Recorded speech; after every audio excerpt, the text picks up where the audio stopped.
What's up, everybody? Welcome back to another episode of the Commercial Kitchen Chronicles. Today, I have special guest Jake Kitterman on. Jake is actually one of my apprentices in Indianapolis at General Parts. Pretty cool dude, younger guy. It's always good to see a younger guy in here. I think my son's got him beat by a few years, but hey, he's still younger than me, so that counts. So Jake started off as a residential HVAC guy. I'm sure he's got some history before that, but that's what I know him as before he came to work for us.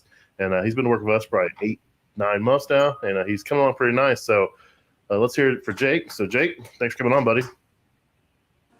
Yeah, thanks for having me, Pat. I've been with General Parts now for about 7 or 8 months. Been drinking from a fire hose, as they say. Getting my hands on a lot of equipment. Kind of came from the residential HVAC side, so it's a little bit of a different ball game, as we can get into later. But thanks for having me on.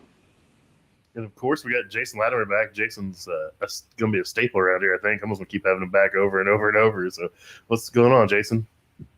Oh, man. Just another day in paradise. Just got home, put in a long day, and thanks for having me on again, man. Yep. How's the weather down there in beautiful Florida? It's pretty hot. It's not even anywhere near as hot as it's going to be in the next 2 months when summer hits, but it's an early hot year. A lot of AC calls and whatnot, and ice machine calls. Yep, we had a taste of some heat last week. It's kind of chilled down a little bit this week, but last week we were in the 90s, and it was a little rough at first, but we're getting there. We'll get it figured out. So, but no, I just want to have Jake on and talk about his journey. From being a younger guy doing residential HVAC and then transferring over. I know you have some HVAC experience before you transferred over, and I didn't have that luxury. I started off as an electrician, so I didn't have any HVAC or mechanical side background to me. I guess electrical is mechanical, but and that was my journey into this, and I kind of picked up the HVAC side of it later on. And I don't have a whole ton of experience in it. Most of mine's package units on the roast and stuff. So, I don't really know split systems too well in houses. I know I got to go look at Corbin's tomorrow. He's got a leak. His house he just bought, he moved in Friday, and his AC was not keeping up. And they came out and did a gas and go on Saturday, and the guy's supposed to come back and leak check it tomorrow. So he wants to be there when they do a leak check for him. An enforcer. No. So what happened to that home inspection before you bought it? Dude, I don't know, because it's a new furnace, but the furnace is huge, and it's got this little bitty case coil that sits on the ground above the ductwork that goes in the crawl space, and it's like the furnace is so much bigger than a case coil. It's like tilted. So I'm hoping that they have to replace it, and then that way we have a chance to pull the furnace out and build a proper box, to set the furnace on and set the coil in, that kind of stuff, because it's kind of sketchy right now. Is there like a transition between the bottom of the floor and the coil? Oh yeah. No, it's like sits right on the floor. So I was like, hopefully, if it does have a leak, we get a chance to fix it all, make it look right, and make it sturdy, because I don't trust it. That his furnace is leaning bad. Uh-oh. We may have to have you come up and take a look at this. So. My number. What do you think about the commercial food service world so far? I know it's been kind of probably eye-opening and a little crazy at times. Yeah, it's a bit of a mixed bag. I think overall though, I'm just excited, because I think, coming from residential HVAC, I'm having to deal with hot and cold side in homes, and so that's a little bit of an easier transition for someone like me, dealing with hot and cold side equipment. Just like a convection oven or fryer is just super similar to a furnace. I mean, you got gas valves, you got heating elements, high limits, thermostats. So you're playing with a lot of the same toys. It's just in a different package and different access points, and more commonly, higher voltage than your typical AC or furnace combination. But yeah, just I'm excited because I've always kind of wanted to just learn. I'm just eager to learn more, and that's kind of a common theme I hear from guys who transition into commercial, whether it's kitchens or HVAC. They're just eager to learn more, and they want to learn expand their resume. They want to be the best they can be. And so, being a part of this team and being a part of Commercial Kitchens, just there's so many avenues to learn. And so, it's kind of fun because, in our position with Partstown, we see everything from stuff that's really new, a lot of warranty calls on stuff that's got really complicated control board systems, and then maybe we have good relationships with older schools in the area that might have really old equipment. So I get my hands on old equipment that's not as quite complicated, but maybe really dirty. So it's just different problems for different aged equipment, and so it just keeps me on my toes. Yeah, it's definitely a variety. It's definitely a challenge. I never imagined 17 years ago when I started doing this, it'd be the way it is today with everything being a touchscreen, a computer. I'm sure Jason's the same way. He's been in it for a few years now. And just the transition and the way everything's going in this industry, it's just crazy. Everything has a touchscreen. I mean, reach-in coolers, walk-in coolers, ovens, fryers, toasters. I mean, it's nuts the way everything's going. So that's got to be a huge learning curve. I've mentioned this before. When I started, I didn't have to carry near as many parts. And Greg, like I said, Greg, for example, he started 38, 39 years ago. And he could carry 40 parts and fix everything he worked on for the week. I mean, it's crazy the difference in, where it's gone. But it's just like everything else. Technology is going to, lead the way in everything we do. I'm sure Jason sees a lot more than me because he does a lot more different stuff than I do too. So, yeah, and it's a little crazy with digital everything, whether it's a walk-in, a reach-in, cooking equipment. I'm not sure what they're not going to switch to digital soon enough. Touchpads will just be watching us, and AI will control what they're doing. Yeah, it's nuts out there. It's hard telling where things are going to go, but I look forward to it. I mean, there's a lot of opportunities out there to learn. Like he said, he's looking to learn as much as he can. Robots are going to be a huge avenue, I think, here in the future. To learn the robotic side of stuff. So there's a lot of opportunities out there. Just you got to be willing to learn and work for it. So yeah, I think it's exciting. How did you do mainly service or install when you were doing residential? So I was probably 95% service. I'd occasionally get called in to help with an install. I never really sat in on a full install. I'd go help with a furnace placement or a condenser placement or whatever. But oddly enough, I had to cut my teeth on my own install at my house a few weeks ago because my 21-year-old compressor shorted to ground, and so I had to ask my boss if I could have a day off work to install my own condenser and egg coil at my house. So that was a fun little project for me. Yeah, that's going to happen to us soon here. Ours is 18 years old, Carrier, original condenser fan motor, original everything. I had a leak in a component in there I fixed while my wife was deployed. And she's like, well, we're going to have to replace this thing. I was like, yeah, well, I'll try to find us a good price. She's like, no, you're going to replace it. I'm like, I've never installed a residential AC unit. She's like, you'll figure it out. I'm like, all right, I'll figure it out. I replaced it about 5 years ago, but it was an insurance job. My basement flooded, so I had to have someone else do it, luckily, or I would have been figuring it out myself. So what's been some of the biggest hurdles is changing over from a residential guy to residential HVAC to the commercial food service world? Anything in particular stick out in your mind, or? You kind of just mentioned it, but I used to have every single part I could ever want on my truck in residential. I had, I have a whole drawer of capacitors, contactors, single pole, two pole. I carried a universal blower motor at all times. I carried 2 or 3 other size motors at all times. I mean, I rarely had, did we lose Jason? He'll be back. I rarely had cases where I would have to go to a supply house or order a part and come back and reschedule, or because you're staring down a customer who you can see beads of sweat rolling down their face, and they're frustrated, and you're their only hope, and so you got to get it fixed and get it fixed ASAP. So that's a different kind of, maybe a little bit of a positive adjustment too. the urgency is still urgent, but it's, people's, health, or if they have like, respiratory problems, they're not really at risk, in the kitchen equipment. They can either use a different cooler or use a walk-in, for product that they need to keep cold, or use another fryer, a lot of cases like that where they have some backup options.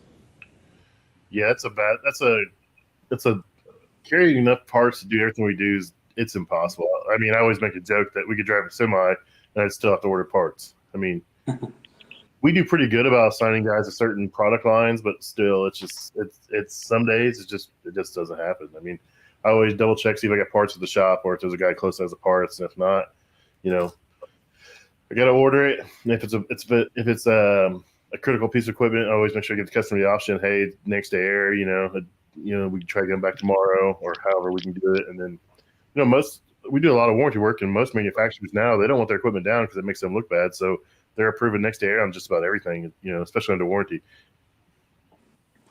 Even over the weekends? I've had a lot of manufacturers, they'll do Saturday delivery. Oh, wow. So it gets shipped to the customer site Saturday morning, and then they call in the overtime line, and then the overtime line calls us, and, we sit out whoever's on call, or, if it's something that only I work on or someone else, dedicated person works on, a lot of times I'll tell the on-call guy, hey, if this call comes in, be expecting it, and call me, and I'll come take care of it. But it's kind of weird how it works. I mean, I can't ever predict it. It's also another adjustment too, is like, these customers, a lot of times, I'm not gonna say every time, but you have your mom and pop stops who might control all their budgeting, and sometimes they dip into their own pocket to do repairs on their building or restaurant or whatever. But most of the time, I mean, they're it's either like in their capital expenditure money or in their budget, like from their franchisor or something. The money's not really coming from their pocket. So they're like, as far as price goes, they might be a little bit more lenient as far as like what it takes to get it done. Whereas a homeowner, that's pretty much their priorities. Like, who's going to give you the best price, cheapest price? So they might call a couple service companies to get different opinions and stuff like that. So. Yeah, I've done a little bit of second opinion work, not a whole lot. I did one for a school system. We ended up getting that school system because I went back and, they had some guys come in doing some work that really wasn't trained in what we did. They did, they did refrigeration, but they didn't do cooking. They were more of just a mechanical contractor. And they do some cooking stuff when they kept telling the customer wrong. And eventually I went in there and I got it all fixed and going great. And, I ended up paying in that account. But yeah, it's there's not a whole lot of second guessing. Generally in the commercial world, kitchen world, they get a company they trust and they deal with, and it's just pretty much them unless some major stuff happens. I'm sure it's how you guys work as well, isn't it, Jason? Correct. Yeah. You got to set yourself apart with your customer service. I mean, no one's going to fix an oven or a fryer any different than anyone else. I mean, everybody has a level of experience that you just gain through time. So we got our new guys that are in 7 months. We got our 10, 20, 30, even 40-year techs, and every company has them. But if it's really your customer service and communication and your relationship with your customers, that'll win you some leniency when the stuff hits the fan. But, too many mistakes and they might want to date someone else, and see if it's greener on the other side. And sometimes they'll come back and sometimes they're not. It's your opportunity to keep, and it's also yours to lose. Yeah, Jake hasn't worked with me a whole lot. I'd like to have him work with me some, and on some interaction with the customers. Some of the guys he's worked with don't have the best bedside manners, if you know what I mean. Bedside manner. Yeah, no, absolutely. Yeah, some people can use a little bit of lessons in communication and tact. So. Oh, a smile and a conversation can change any situation, man. And some absolutely. People do it. It's amazing. It's amazing the guys are just grumpy. I pick on Greg because he's old and he looks like Grumpy Cat, but there's just goes in there and I mean he can fix anything, but he just can't communicate well with the customer. And it shows. Unfortunately, it reflects negatively on him, but he's not really a negative person, unfortunately. Yeah, that's something that you just, in residential at least, you just cannot afford to be a bad communicator or like bad attitude. Like the customer picks up on that like lickety split, and you've already lost their trust right when you walk through the door. So if you don't have a smile and know how to ask these customers about their grandkids, baseball games or their latest surgeries they're having on their knees, or you're giving business away to the competition, really. So that's like I feel like that's a good advantage I bring to this industry too. Is like I feel like I have pretty good soft skills, communication skills. So anytime I like to explain repair or what's going on with the equipment, I take my time to do that with the customer or the manager. That's great. I really like Jason's outlook on it, man. I thought I always had a pretty good outlook as far as talking to customers, but Jason takes it to the next level. And if you talk to Jason about how he deals with customers and interactions, he really takes pride in it, and it really shows. So I look up to Jason for that aspect. And like I said, I always thought I did a good job, but Jason kills it. Oh, thank you. So what? Let me ask you, Jason. What are some some kind of quick tips? Like, what's your usual go-to? How do you communicate? Yeah. So, my big thing with all my techs is, it's introducing yourself. Just, hey, I'm here with General Parts. My name is Jason. I'm here to work on this piece of equipment. Can I get your name? Is there anything you need me to know about that piece of equipment? Hey, if there's anything else while I'm here, there's probably not an additional trip charge with you guys if you're already on the property. I can save you some money. And, just let them know you care about their stuff. And then when you get back to see them, call them by name, write their name down. I put their names in the notes. I have all my guys, hey, in your notes, I always want to see upon arrival who you spoke to. That ensures that you're practicing good customer service, you're communicating with the customer, and you're going to address them by their name. So the next time you go back, you can look in your history. If you're a good tech, you look through your history and whatnot, and you see that person again. Hey, Sally, Billy, Bob, whatever, how you doing? Good to see you again. And then, the first trip, second trip, wherever you want to go about it, ask them, what they recommend there, because they're working in that job for whatever reason. They're there, I'm hoping because they like it, because I worked in restaurants and I loved it. If it wasn't for the last recession and however God planned this all, I would have probably still been there. But people make the most of the situation they're in. So they're there for a reason. They're most likely enjoying it, or they're trying to do the best they can. So ask them some things like, hey, what's your favorite dish here?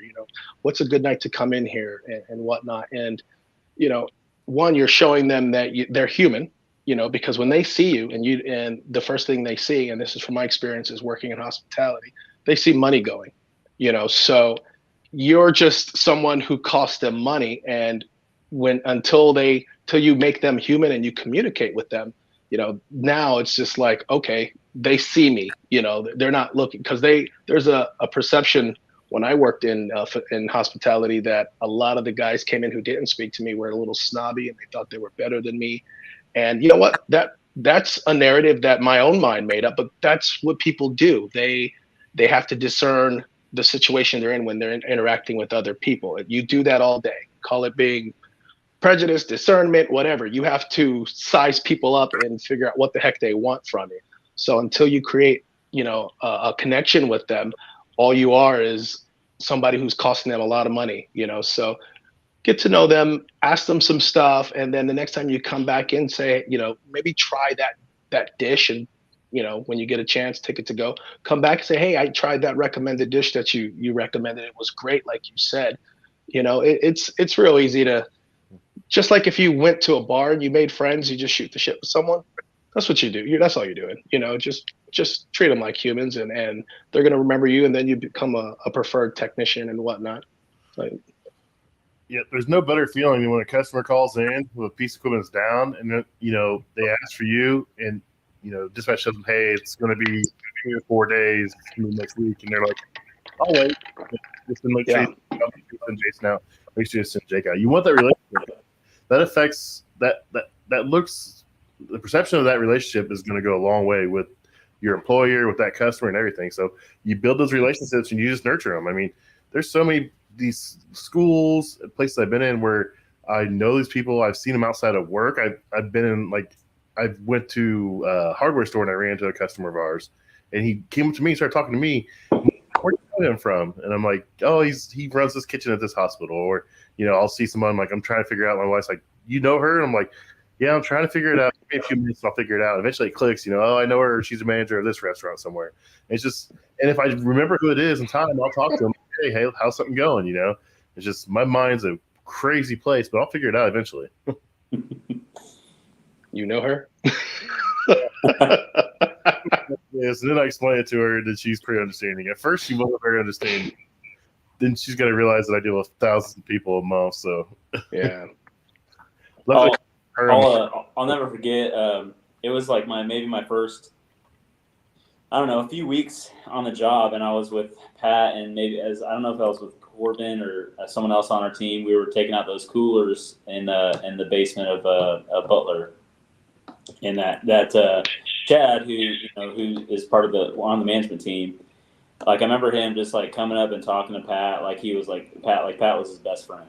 And I just remember walking away thinking to myself, like, man, like this industry isn't just like turning wrenches. Like you can develop real relationships and like, and real friends. And it's kind of funny, like fast forward, like several months later, I'm in my personal vehicle driving down the highway down the road here, and I have the windows down. It's nice weather, and I hear the loudest motorcycle I've ever heard in my life. And it's like, a few lanes over to my right. And I'm like, man, who is this butthole? Like, this thinks he's like tough stuff. And I look over and I see it's Chad. It's Chad and his like little, curly mullet locks, and he's just like flying down the road.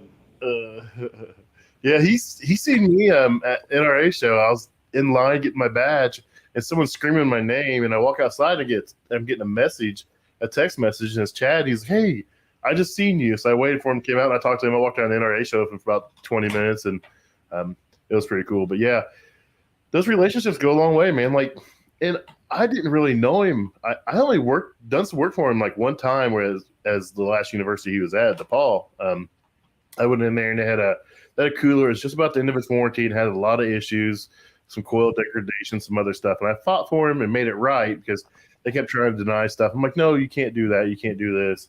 And eventually they made it right. They honored the warranty. I got it all fixed and above and beyond.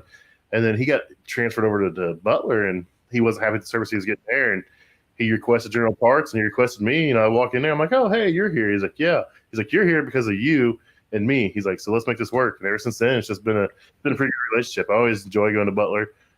You never know what you're going to run into there. There's a lot of equipment, a lot of different stuff. Crawl around in attics full of asbestos, all kinds of stuff. Well, hey, Pat, to your point, what you just said about that manager going to a different business and then bringing you guys on, that's the power of the relationship. And if you live in a small enough town, I'm not sure what town you live in, but I mean, these are the same people that might go to your church. Mm-hmm. Your kids might be in the same, little league, and your daughters will be cheerleading. You guys go to the same theaters, and it's like you want to treat people like you're going to see them again. Mm-hmm. We go out, and my daughters are just like, geez, Daddy, you know everybody. People are saying hi to you, like you look some sort of celebrity. I'm like, I help people. I try to be that lunchtime hero and come in clutch.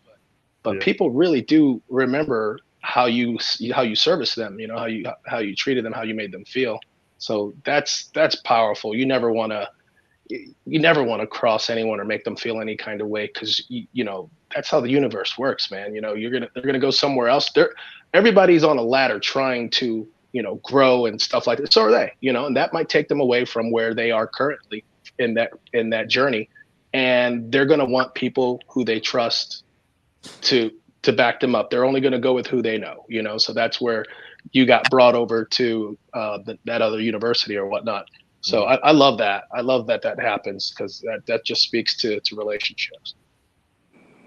Yep.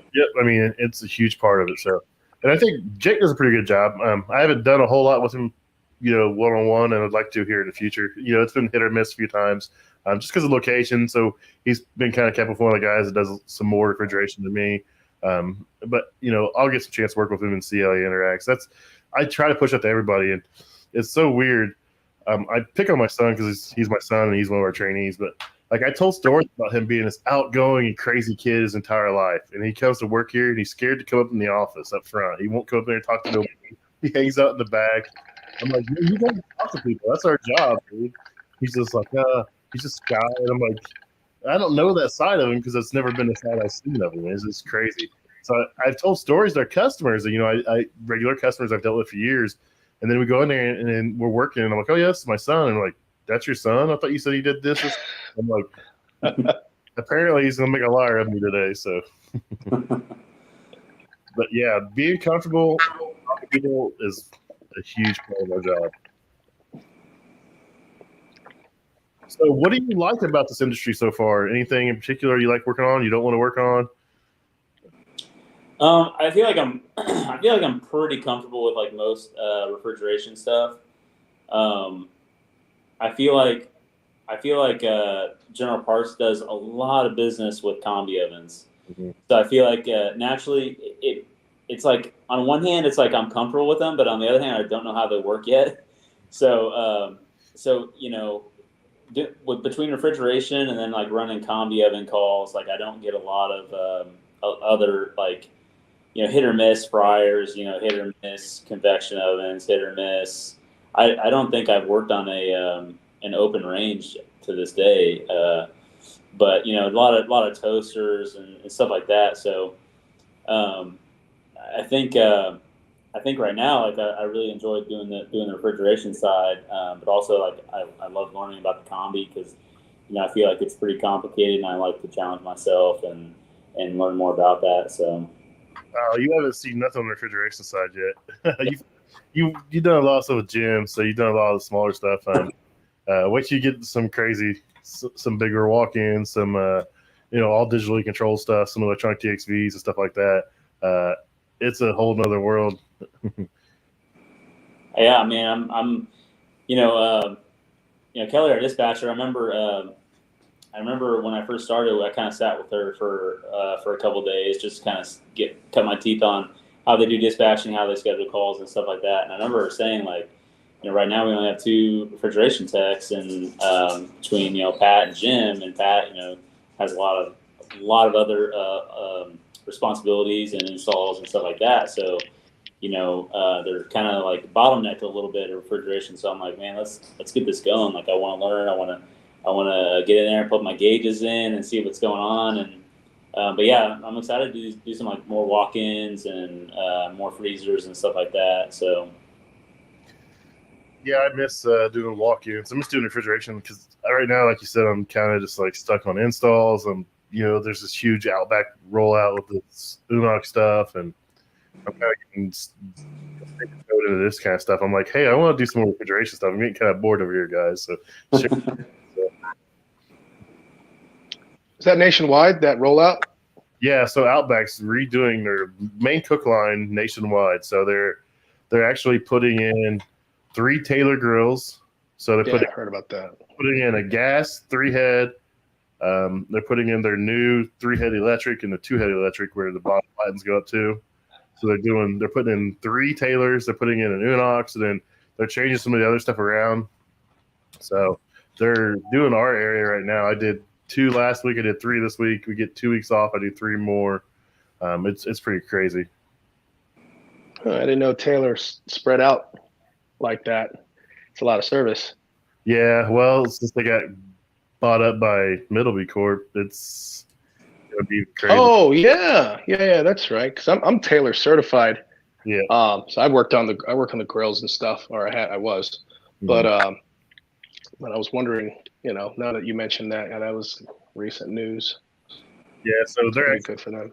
They're actually starting to service some Middleby stuff, and so that's going to affect probably a lot of people because we've always done the Pitcos and some of that stuff that was under that Middleby umbrella, and so we'll see. But I was talking to the guys, and they don't want to work on the fryers. They don't want to do this, but they're kind of getting forced into that world just because that's who they are now. They're owned by them, so they're going to leverage their own service companies for service. Leverage General Parts or Casper's or whatever. I don't think they're totally going to do away with us, but I think they're going to try and leverage that side of it more. I remember it's been a minute, but me and Greg ran into an issue where we went to a Pitco fryer issue at Burger King, and I think the manager was like a little hesitant to explain exactly what the history of was on the unit. But like we got to talking to her more, and like I think eventually kind of like slipped out, like, oh yeah, Taylor's been out here looking at it, but they basically couldn't figure it out, so that's why we're here to look at it. So I love that when they try to keep that information. you talk enough, and it'll slip. It'll slip. It happened all the time with me in residential. In fact, sometimes people would like mistake you for like a different company. Like I remember one time I was doing just a PM on someone's furnace, and they were like, "Yeah, ever since we started using, gave the company name." I'm like, "Okay, yeah, that's not my company." So, but yeah, it's just stuff like that. Like people, it's kind of funny, but at the end of the day, you're there to do the work. So, yeah, it's an opportunity. So what I like to do is like the manager will hide stuff, but like you wait till the manager walks away and you find out who's working back in that area, and you befriend those people and you talk to them, and they will tell you all the information the manager won't tell you. Like, a lot of times like, oh, the manager's like, oh no, there's no water been thrown on this grill, and then like the manager leaves and you start talking to someone else, like, no, the night crew just throws water everywhere and they throw water on. That's why it's doing it. Yeah. I'm like, you can't always trust the manager. You go to the manager and ask for information, but you still want to ask the guys actually back there in the trenches doing the work, because they're really going to know what happened. Yeah, I always talk to the operator of the equipment, because they're the ones the most inconvenienced by the equipment being down. And if anybody knows how that piece of equipment runs and the sequence of operations on the operations side, it would be the person inconvenienced, and that's the operator. They are more than helpful, willing to help you, to let you understand, okay, this is what I do, and this is where it stops working when I do this. And it's like, bingo, that. But yeah, they're the first ones to say, oh yeah, look in the closet, there's a pressure washer, which I hate finding inside of restaurants. And I always find a little Ryobi electric pressure washer, and then they wonder why their condensers, that are their low boys and whatnot, are all shot and full of water, and they take it to their grills. I found blenders and dishwashers, just all kinds of craziness. But trust the operator. So LED Handyman asked a question. He wants to know, what certification do you have for restaurant training? There's not really a certification. I mean, it's just on the job pretty much is how we roll. I mean, I think there is some programs out there, but I'm not 100% sure. Yeah, I can answer that. Aside from factory training, like going to Taylor for 2 weeks, AVO training, Garland, I got a level 2. I haven't gotten a 3 or anything like that. I'm sure you have. I know you got everything, Pat. But everything for the most part is, other than Safesa certifications, which I don't have any. I took the classes for the water, the steam, the electric and gas. But only other certifications I have are what I've taken in my facility maintenance college and in my HVAC college. But everything else in the field, you just want to apply the principles that you learn, and that's about it. In the EPA license, I think I've got about as much as on average that any kitchen equipment or building maintenance guy has. I don't have like a NATE certification, or I'm not a master Safesa certified technician or anything. No. But good question. So Jake just took that electric, gas, steam, and water class. Him, Corbin, and then another guy from Indy. All three of them went down a couple weeks ago, or probably about a month ago now, and they took that class, and I liked it. 6 days and a lot of hands-on. It was a little bigger class than normal, so they had 3 instructors there, so they broke it up into 2 groups, and they brought in a couple guys to teach. John Swin and Paul Pachutis taught, and I think Dan just kind of filled in with hands-on stuff. So it was cool. So Corbin had a lot of good things to say about it. And I think Jake said some good stuff about it too. I haven't talked to John about it, but I know Corbin was excited. He came back. He was ready to get to work. He was ready to tear stuff up on his own. So, man, I think coming into the commercial side, I think that was my biggest desire coming out of residential, because Jason, if you've done residential stuff, like the training really, there's not a whole lot unless your company is like very proactive on sending you to like manufacturer classes, like in their whatever they manufacture their equipment, or most of it's just kind of like online stuff, and it's just kind of out in the field. Like if you run into issues, like call your manager. That's what I dealt with a lot there in residential. But like, when we went to electric, or the EGSW class, I'm like, man, I was just eating it up because that's exactly what I've been wanting.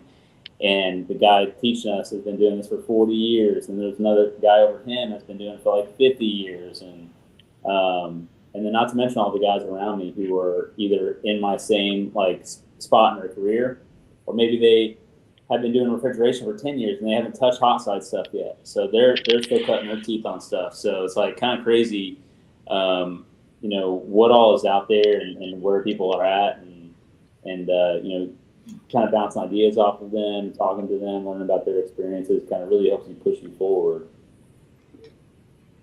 So I don't know how you do it. How's the training structure set up at Casper's? Is it you pretty much you get a mentor and you're with that mentor till you turn free, or do they kind of bounce around, or how do they do it there?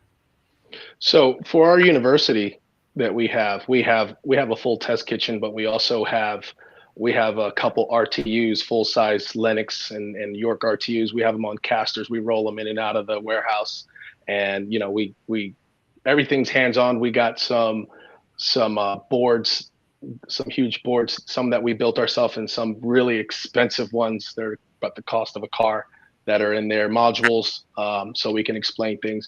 We have where a lot of our customers will bring when they purchase new equipment. Sometimes they'll want us to refurbish it, so they'll agree to let us have it for a few months, and the students will work on those. They'll calibrate them, clean them, understand the sequence of operations, and rebuild everything inside and diagnose them. So we do a lot of hands-on. We have it in, I don't have the syllabus in front of me, but we have like a where they do in semesters. So we'll take some students out of HVAC college, and we'll put them through like 3 months, pay them like $18.50, $20 an hour, and they'll get their 40 hours every week, and they're training and they're getting paid, and and it's like 100 times more than what they would have gotten in HVAC school. Because from what I've heard, a lot of students these days, I went to HVAC school 9-10 years ago, and facility school, and it was a lot of hands-on. Now it's hands-on and kids watching YouTube, which is very strange to me, is what I'm hearing. So we're all hands-on, and we got the Safesa training books and for the classes and stuff like that. Chad's a Safesa certified master tech. Samantha's the other instructor she makes the curriculum, and it's very training intensive. And then for technicians that are regular technicians, whether they're in the PM department, the beverage department, the install department, the service department, design, or whatever, if they feel that they talk to their supervisor and say, I'm not feeling so great on this piece of equipment or this theory or this subject, they'll just call the training department, and then we'll just ask all the departments, how are you guys and your team feeling about this particular thing? Can we get 3, 4, 5 guys together, and we'll make a class out of it?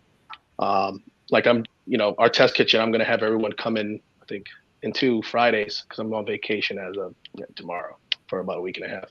But when we come back, we're gonna clean all the flat tops, the fryers, all the hot side equipment, and I'm gonna take that opportunity to show them how to calibrate all that stuff, for hot side PMs, and stuff like that. So we're training is super important. We do not care about spending extra for investing in training, because it's a few bad incidents, and then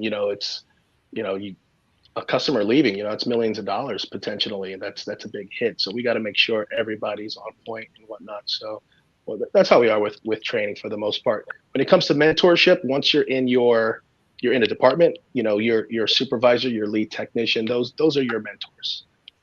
But we make sure everybody's got those basics down and whatnot, and they're comfortable with the equipment. Yeah, we're changing a lot on the training side. There's a lot of stuff coming out that I can't really talk about what we're going to do. But you're a big in one area, like your location, you guys are big there. You know what I mean? But we're spread out all across the country. So it makes it really hard for us to do things like that. we're a relatively small branch of General Parts, and then there's humongous branches other places, and we're all across the country. We're not down in Florida or down south. I mean, we're in Texas, but we're not in California. But we're spread out pretty good. So we're working doing some training facilities in the university style thing. It's going to be so many weeks and that kind of stuff. So we're working on stuff. It's just going to take a little while to come around. But the biggest issue, it seems like, is get these managers to understand that you need to send these guys to training. You're going to lose the money up front on training, but the money you're going to lose in the long run, if the guy is not trained and doesn't properly know how to work on something, is going to be far surpass the money you're going to learn send them to training. They just see that initial hit to the budget, but they don't see the hit you're going to take if you lose your top tier customer, if you lose a big warranty customer because the guys aren't trained. They don't see that side of it until it happens. So getting them to understand is the hard part. That's kind of going. That's very pricey, man. I mean, it could take one guy. Some customers, for some customers, who they're working with is a lack of options, and for some people, the devil is better. They feel is better than the devil they don't know. So they'll continue to deal with the same BS, and they're they probably got a good sales account manager that keeps touching base with them and walking them back. But it could be that one guy that just is just pushes it over, and they're just like, forget it, I'm just going with someone else. And and that has a lot to do with training. So, and that's why we even train on soft skills, because it's like just training on technical stuff, which you're gonna get that knowledge in and it's super important. But I mean, you could lose accounts from someone's attitude, or someone's lack of communication. So our training is pretty comprehensive. It's from technical to soft skills to emotional intelligence, just all that stuff. Yeah, I think we need to institute some soft skill stuff. I'm going to try to push that. I mean, I'm not perfect. I'll lose my temper from time to time. It happens. I'm not proud of it. I try to keep it from happening. If it happens, I make sure, if I do get upset or something, that no one sees me. But, we've got guys that will just lose their crap right in front of a customer and not even think twice about it. I'm like, you can't do that. I'm like, it's amazing. They don't realize that how they carry themselves as a perception on General Parts, how your guys carry themselves as a perception on Casper's, and one guy can ruin a relationship. It's amazing. Yeah. Got to remember that namesake on the side of the building, man. That's a representation. Nobody's walking in anywhere without your company's name on your, at that time, you are the company. You're all they know. Because if you're an asshole, the company's an asshole. If you're a sweetheart, the company's a sweetheart. It's all on you. So some people, people go through stuff, I mean, relationship issues, children, spousal issues, and it's hard, when you go through a rough night or whatever you're going through, and trying to separate that. And I think when, I don't give people a real hard time when they have to call out, they're asking for PTO. I'm like, just give us some good, talk to me. I'm very understanding. I mean, if it's not a habit and you got something going on, I'd rather you deal with, your kid, your wife, your husband, whatever, than to come into work and be absolutely miserable, not paying attention, potentially risking your safety, hurting yourself, or damaging a piece of equipment or someone else. People really, and that falls under emotional intelligence. You never know what people are going through. And some people, they just need some space. But so it's a fine line. So Combis, I worked with Jim and Greg. So Greg does some Combis. Jim really doesn't do any. So you mainly worked on some rationales then, probably, Jake? Yeah, I've installed a few rationales with Greg, and I've done some service on some combo therms and maybe a couple of Alomas, and then maybe even some. I've done a couple of Unox installs with you, I think. So. Yeah, there's a wide variety out there. I know we got some training we're trying to get lined up for you and Corbin and John. So trying to get some combo therm right now. That's the hard one to get. I'm sick of being the only guy that goes to this particular grocery store chain. I'm just kind of over it. Corbin kind of got fed to it today. I had a conference call with some senior management for our parent company, and I had to bail. I was like, hey, this part goes in here. There's an arrow that says up. Make sure you screw it all the way in. That arrow sticking up, and I'll be back. And he had to lay on the floor in the van talking on the phone for a while. But yeah, we gotta get some guys trained up in the different combis. It's that's gonna free me up to do some other things. I keep telling them, I was like, man, there's gonna be a day where I'm not gonna be able to be in the field every single day, guys. You know, there's some stuff in the works, and you guys are gonna be, you know, a little hurting if I'm not here. So we gotta get guys trained up. Looking forward to getting those announcements, man. What you're doing. Yeah, I'm looking forward to when they tell me. So these things coming up and these announcements and these things coming up are things that are through your company, not stuff you're working on in your own. There's some stuff I'm working on my own, and then there's some stuff that our parent company, because we're owned by PTA. Yeah. So the service side of Parstown is called Unlimited Service Group. So we're part of the Unlimited Service Group, and that just encompasses all the service companies they own. So there's two really entities, all under PTH, but you have Partstown, which is the parts side of it, and then you have the Unlimited Service Group, which the service companies are. So they're just working on some stuff. Some I do know about, some I don't. And like I'm doing some stuff on my own too, trying to figure out some things. So it's cool. Just trying to find my little nut in the world, you know. I'm just a little squirrel trying to find a nut, but my nut always changes. I'm always trying to go somewhere else. You know, I get confused. I'm more like the dog chasing a squirrel. So nothing wrong with that, man. While you still got your marbles, brother. Yeah. While you still have that drive and that curiosity and that ambition, you just gotta use it or lose it, right? Yeah, use it or lose it. So I think we got some good guys coming in between, you know, Jake and Corbin. You know, we got some potential there, and just to keep them interested. It's right now is we're just trying to find the time to give them time to learn. Like I said, we come from the mindset of 20 years ago where it was so much easier than it is now, and you know, I'm guilty of expecting. You know, I'm guilty. Greg's guilty of thinking, oh, these guys should be further along than where they are at now, and it's not going to be the case with what the stuff we're working on now. It's nowhere near going to be the case. This chat is nuts right now, man. I don't know if you guys have been following this. But I checked in. I saw Reliable in there. They're hijacked and talking about Crocs. Oh, dude, it's I'm about to get a moderator because it's getting a little crazy. Are you sure we're not on Twitch, or is it YouTube? It's YouTube and Facebook and LinkedIn. I haven't seen anybody from LinkedIn checking in. It's mostly everybody's on YouTube tonight, and they're just all over the place. So, well, I won't keep you guys much longer. I appreciate you guys coming on. I look forward to working with Jake in the future. I want to see Jake grow. He's got some potential. He wants to learn, so that's always a good thing. So we'll check back in with Jake in a couple months and have him come back on once he's out doing some more things on his own. He's been doing little calls here and there on his own. Did some stuff today for me at Part Hanger. Just got to remember you check all the orifices, not one, buddy. Yeah. So I learned on that one too because I didn't check them on Saturday, so don't feel bad. So everybody, make sure you follow Jason on social media. I won't give Jake's out because he's kind of a private guy. So make sure you're following Jason on all social media because he puts out great content. He's always promoting proper techniques, proper safety, and doing all the great things. So make sure you follow him. So have a good night, everybody. Thanks, Pat. Appreciate it. Yep.